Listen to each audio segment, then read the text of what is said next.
Okay, welcome to the first panel session of the day. I wanted to try something a little different for a panel. So first of all, we have three of our distinguished members of our Board of Academic Advisors here, and I'm going to do their introductions in a minute. So you could say this is the scholars panel, but the title that I came up with was "What's Been Bugging Me Lately," and they can verify that I really didn't give them any direction other than you take 5 minutes here and just tell our audience.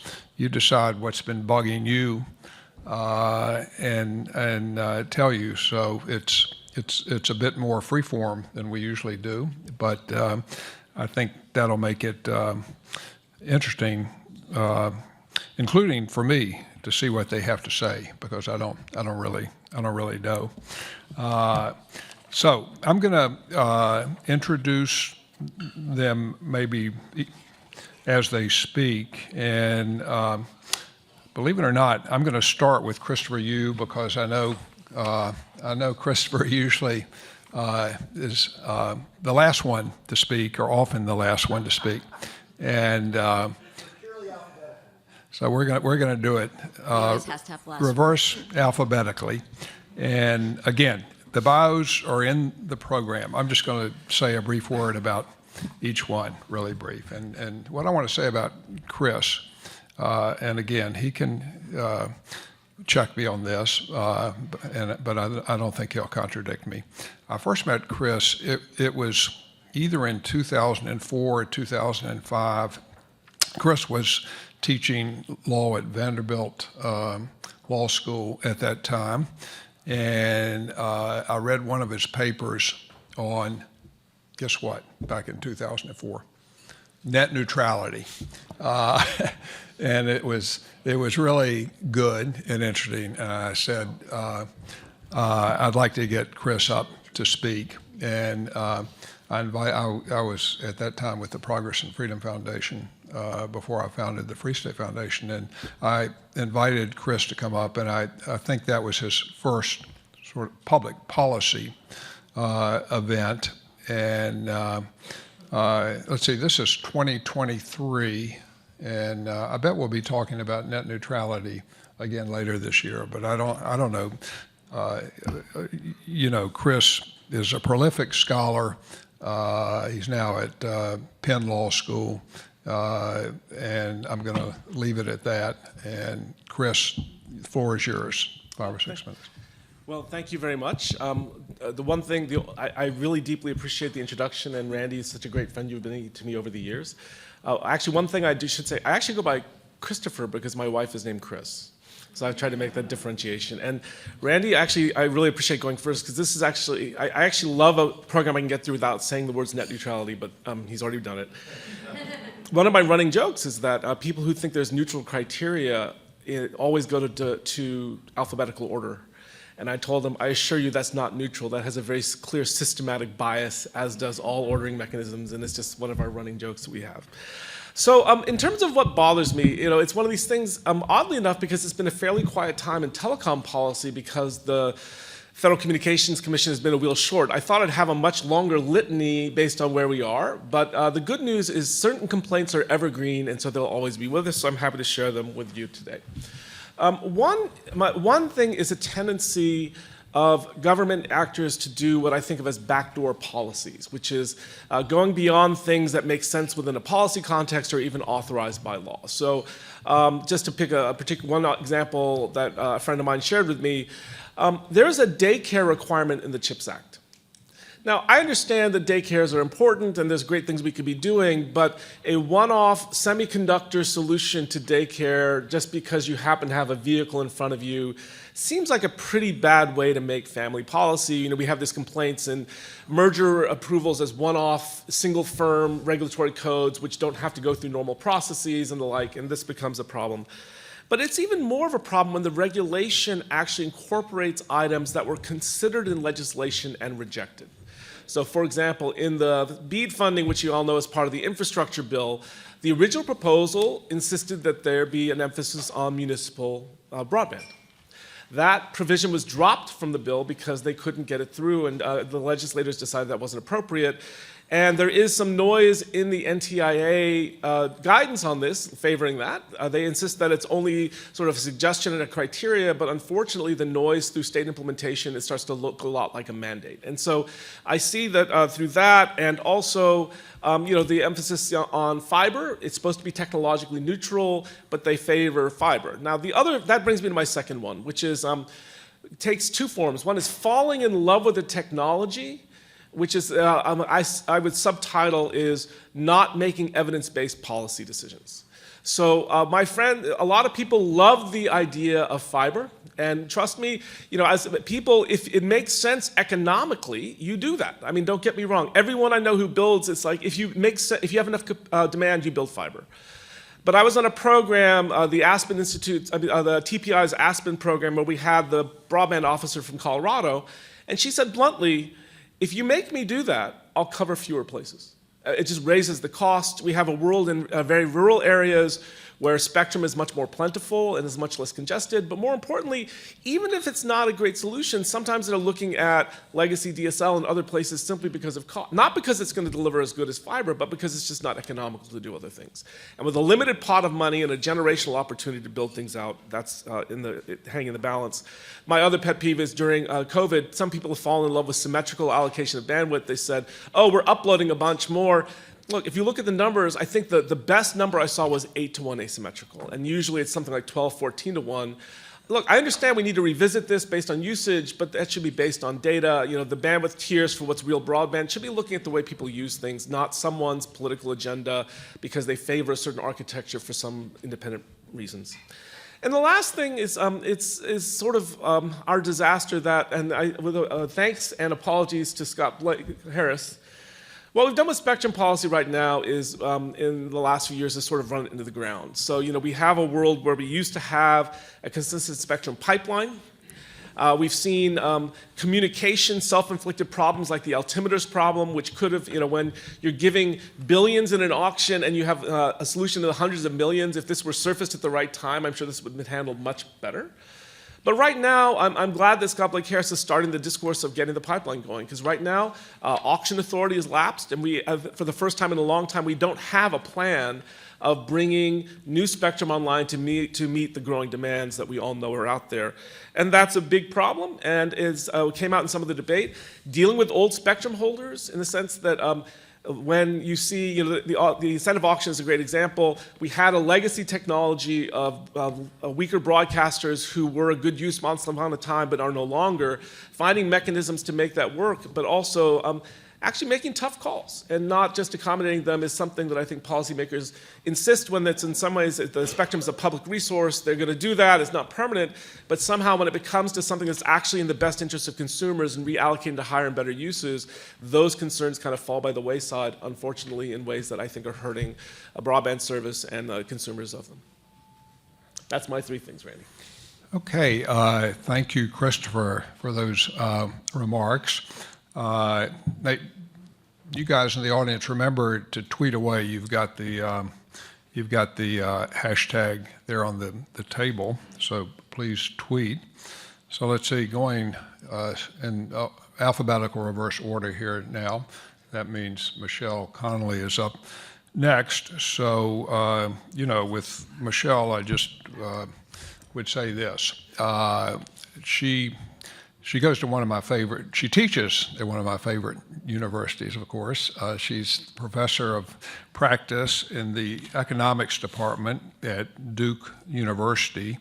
And she is the favorite former chief economist of the Federal Communications Commission. There's some other very good ones, of course, and I mean no disrespect to them, but Michelle is my favorite, and she served in that position 2 times. I think that's unique among FCC chief economists. And we're really pleased, like with all of these, that they're members of our Board of Academic Advisors. So, Michelle, what's been bugging you lately? Thank you, Randy. I was worried when he said to talk about what's bugging me that you might have to be here a few hours, but I'm going to limit myself. And Chris, you set me up perfectly. So I thought about this, and I'm thinking that what's bugging me lately is the definition of broadband and mindless spending. But then I thought, no, it should really be the definition of broadband and mindful, wasteful spending. So what do I mean by this? As in antitrust, it all comes down to how you define a market. So the FCC has historically defined a minimum speed at which, if you pass that, then you qualify as broadband. So when I first got to the FCC and I was preparing for my interview with the chairman, I looked this up on Wikipedia, and apparently the speed required was 200 kilobits. So 1/5 of 1 megabit per second download and upload, and that defined you as broadband. And look, I was using the internet to find out that piece of information.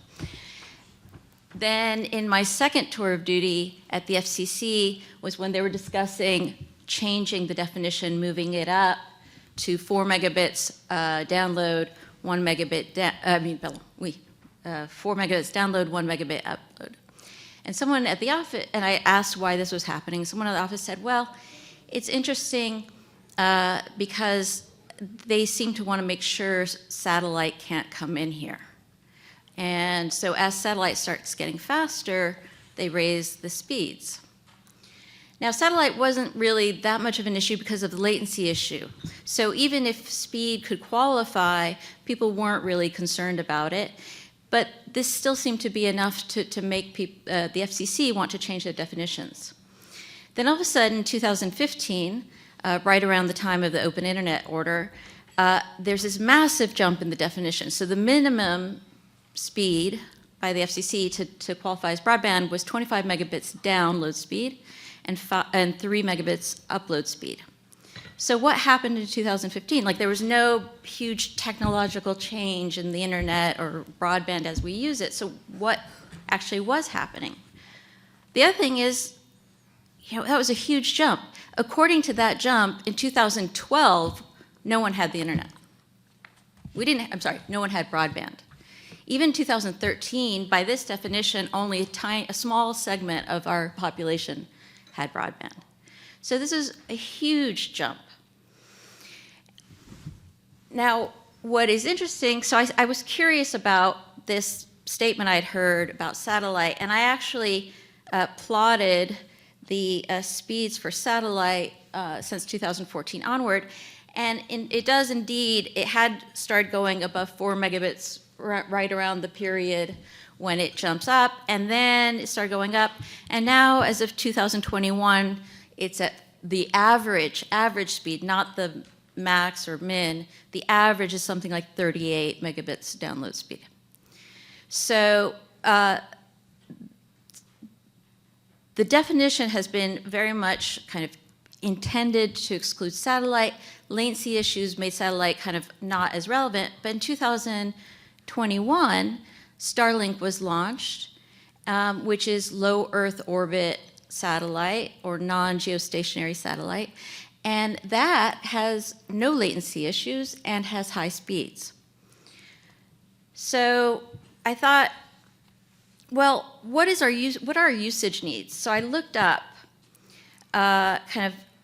basic things. So web browsing, emails, almost nothing. Netflix, we use a lot of that. So I looked through all the cases on the Netflix side. The most you use, so for high density TV, you need 3 megabits. For full high density, you need 5 megabits download speed. For ultra high density, you need 15 megabits download speed. Upload doesn't matter. Zoom, we're all interested in Zoom, and Zoom is one of the few applications where upload speed is actually more important than download speed. So I looked within all the Zoom applications, the ones that use the most or require the most speed are the ones for in a group setting. So if you're doing a group call with 1080 HD video, you need 3 megabits download and 3.8 megabits upload. If you're doing a gallery view and there are 25 people, you need 2 megabits. If you have 49 people, you need 4 megabits. So Zoom is what we're thinking of for the classrooms and things like that during COVID. All right, I'm not saying anything that says 25.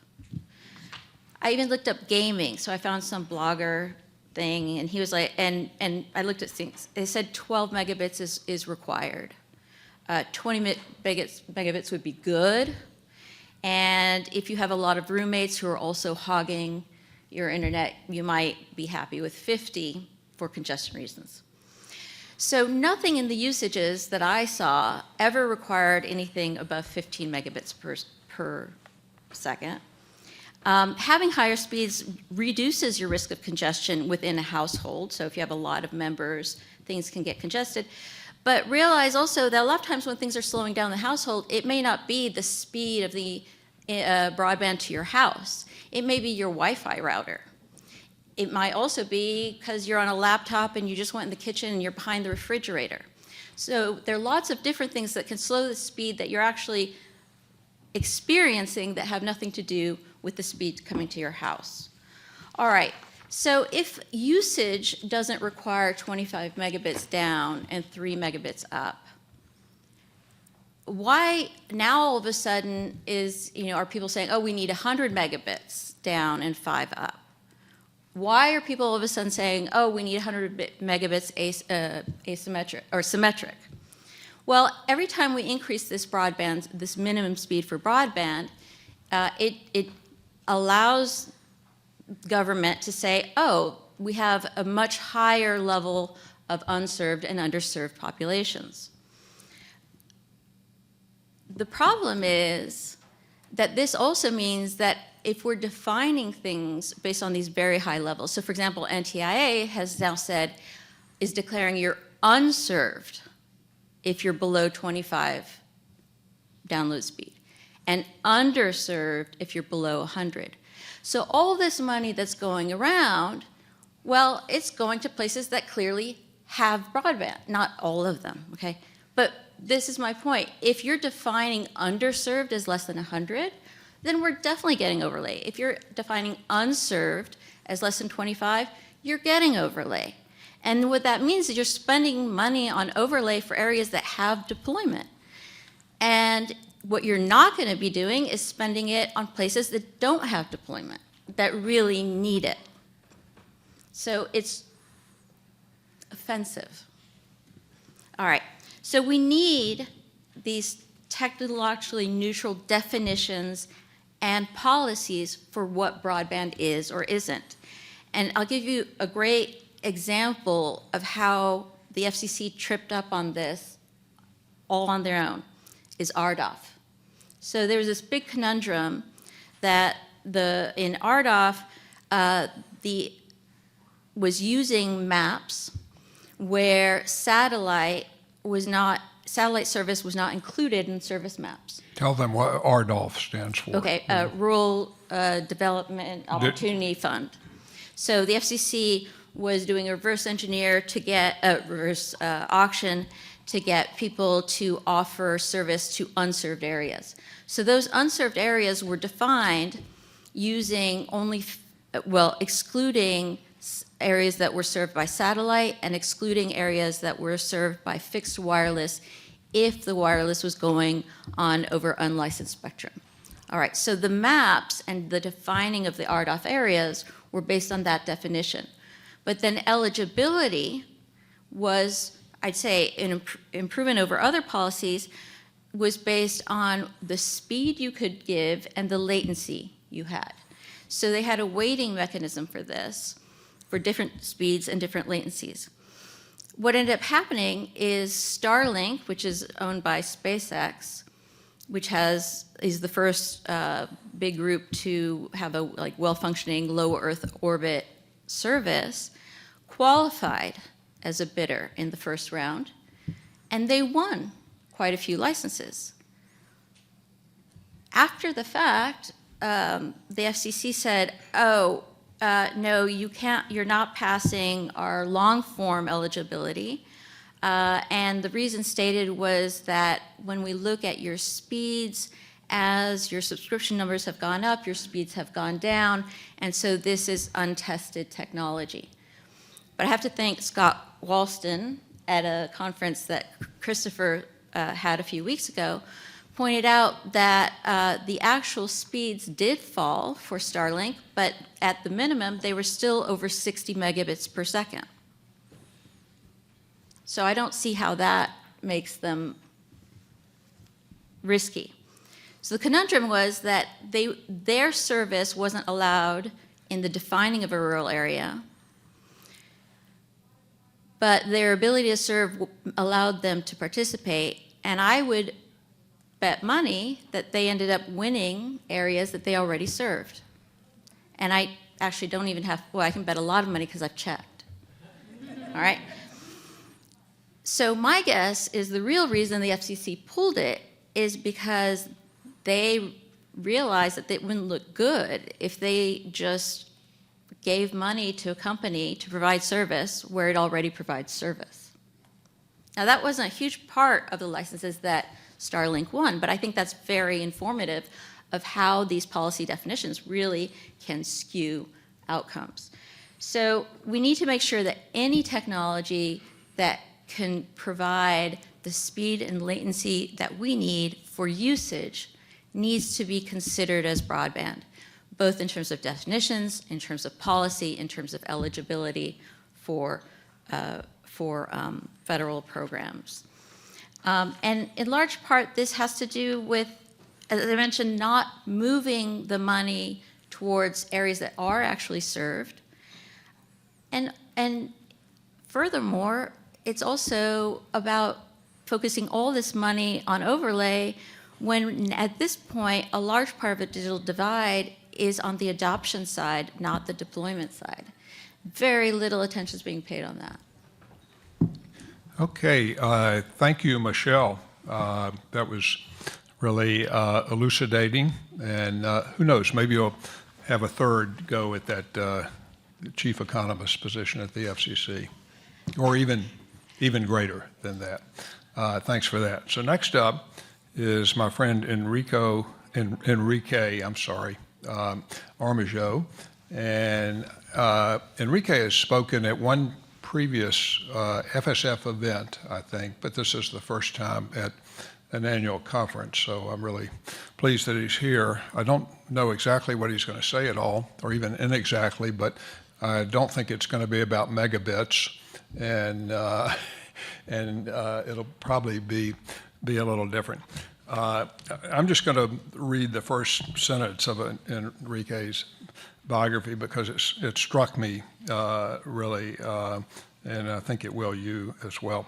So he's a professor of law at Elon University School of Law, a fellow at the Yale Law School Information Society Project, and at the Center for Information Technology and Public Life at UNC Chapel Hill, and a faculty fellow with the George Washington University Institute for Data, Democracy, and Politics. That's 4 different school affiliations, if I count them. But I'm also proud he's a member of our Board of Academic Advisors. And, you know, Enrique is probably one of those people that I had in mind earlier when I said that I don't necessarily agree with him on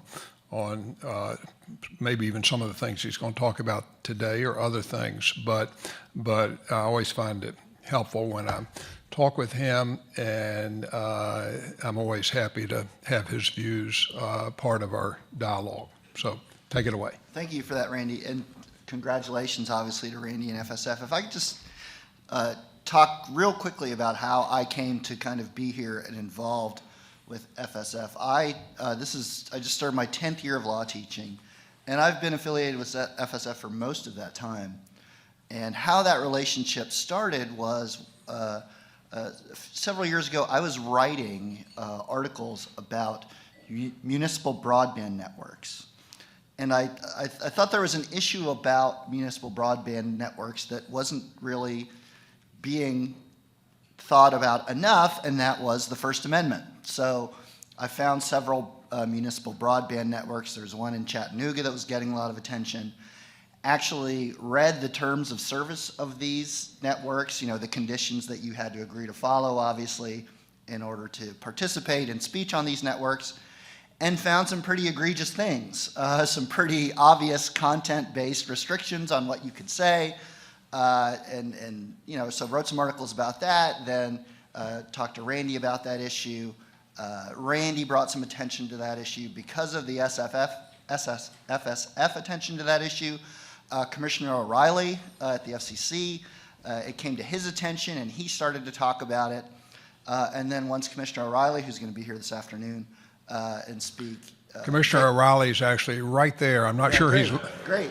I don't think he's listening to us, but That's okay. Commissioner O'Reilly, you ought to come up and take a seat up here. So because Right. Commissioner O'Reilly got, this issue got on his radar screen because I got on FSF's radar screen, Commissioner O'Reilly was actually able to do something, bring in some of these folks who are writing these First Amendment non-compliant terms of service, and we were able to make some change. So that was a concrete example where SF's work actually led to more free speech.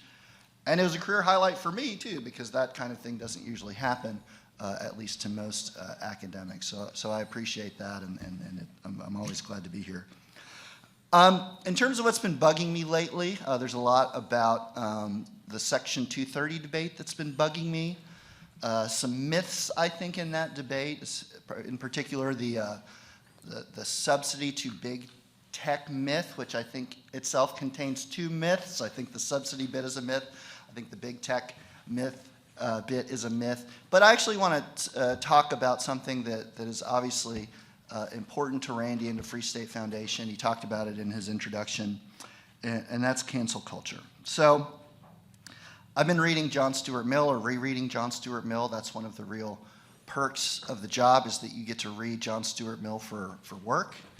And I think what we often forget is that Mill was just as worried about social restrictions on speech as government restrictions on speech. So Mill says, quote, "Social tyranny is more formidable than many kinds of political oppression since it leaves fewer means of escape," right? So we have to interact with each other as part of culture and society. So socially imposed restrictions on what we might say or might decide to not say were just as problematic as government regulation for Mill, if not more so. So I'm teaching constitutional law for the first time, for reasons I don't need to go into, for the first time since 2016. And I was worried about that. And a lot of people in my profession have been saying that lately. I think most of the people, let's be honest, who say that, it's because they don't necessarily like the direction in which the constitutional jurisprudence is probably going. My reason was much more provincial. I was just worried about teaching constitutional law in the way that I used to teach it in 2016, which was pretty provocative. I asked students to make arguments, to tell me whether or not they thought constitutional cases were right or wrong and why. And I was worried about that because, as I think we all understand, young people have changed since 2016. So coincidentally, yesterday was my first day of class. So I said, how am I going to deal with this problem? Again, thinking about it a lot, reading about what Randy has been writing about lately with respect to this issue, reading John Stuart Mill again for the several hundredth time, it seems like. So I just walked up to the board before I said anything, and I wrote on the board, "Identities are not opinions," right? And I said, if you don't understand the fact that identities are not opinions, you are not going to be successful in this class, and it's going to get in the way of your learning, right? And I think part of the problem that we're having with respect to the free speech culture in the United States is that identities have become opinions, right? That is kind of the fundamental problem that I think we need to get around, because when identities are opinions and opinions are identities, we do things like we don't let people state their views because of who we think they are, because who they are constitutes what they think, and we just can't separate those two things. And that's a problem. And I think what we've also lost is the idea, something else that Mill talks about a lot, which is fallibility.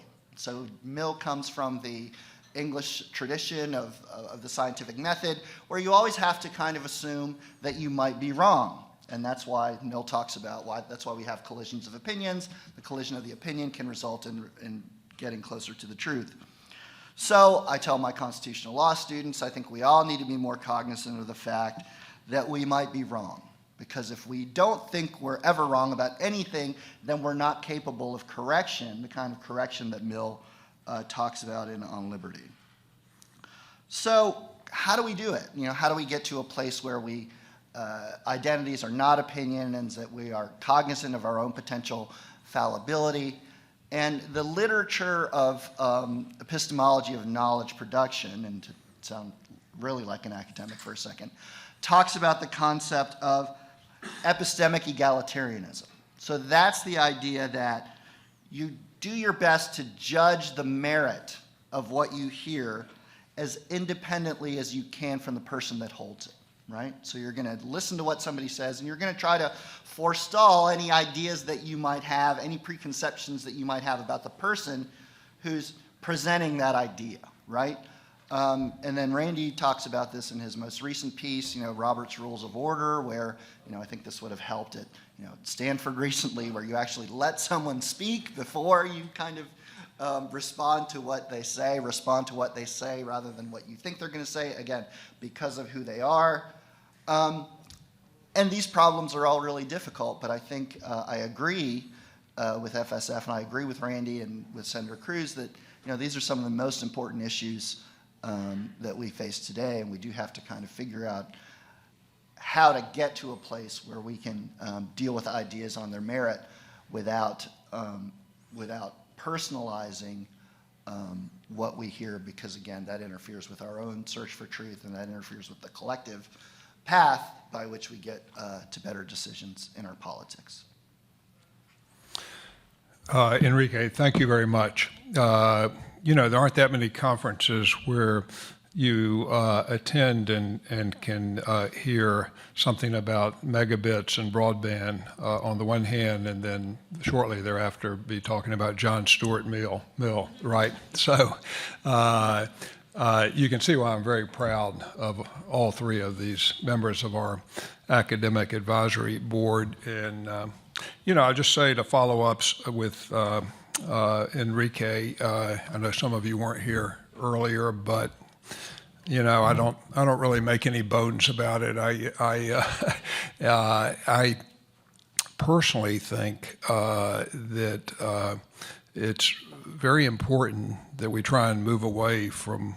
I know it's a broad term, and I know it can be abused, but I'm just calling it cancel culture. I've just been a believer my whole life that it's important to listen to each other. I want to have diverse views represented, but I don't want people to be silenced. And I think if you share that belief, then people need to be able to say that. And so that's, again, something at FSF that I think is important to us. So with that said, I want you to continue to tweet away, and we have time for just a few questions of these guys, or if any of them want to react to, I don't know, if Christopher Yu doesn't like John Stuart Mill, this is the time to say so.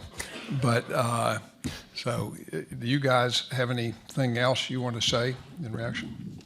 Well, I just wanted to add something, because both of the other speakers mentioned the issue of the NTIA encouraging or saying that you had to treat muni or co-op ISPs in the same fashion, despite the fact that 18 states have existing laws to prevent that. I recently finished a paper with a student, TJ Zuo, and we found that, for example, the presence of an incumbent muni ISP in a census block discouraged further entry of ISPs by as much as 3 private ISPs would, by as much or even slightly more. So there's been lots of discussions about all the reasons why things like this might be a problem, but we actually see evidence of it in the data. And it's fascinating. It's often said that states block muni broadband. Actually, I believe only one state actually blocks it. The rest of them erect roadblocks, such as, say, voters actually have to decide that they're going to do this. And in fact, what you see in Wilson, North Carolina, they had to do that before they did debt financing, so they actually shifted to a different form of financing called certificates of participation. They lost the vote. So they evade the vote by going to a different financing mechanism. And that's, again, not consistent with what we think about in terms of who should be making these decisions. I will say one other thing about your slide. The other thing that happened in 2015 is the 2015 Open Internet Order openly embraced Section 706 as the basis for jurisdiction. And Section 706B requires an inquiry and depends on a finding that advanced telecommunications capability is not being deployed to all Americans in a reasonable and timely fashion. And every 706 order until 2015 said yes. Then at this moment they say no, because they politically needed that answer to be no if 706B is going to be authority. And that's where they find the finding, and that's where you send the redefinition. And to find that finding, you have to redefine it to 25.3. So there's a deeper political agenda going on here as well. Yeah, most of you probably know Christopher and his colleagues have done really a lot of good work on muni broadband too. He has a paper which, without going into the gory details here, it looks at the financial wherewithal of a bunch of muni broadband systems, and it's not a pretty picture across the board. So it's a valuable paper. So did anyone think of a question? It's got to be a question if I call on you back, because I'm telling you we have a time limit. So if you have a short question, I'm going to call on you. Otherwise, it's.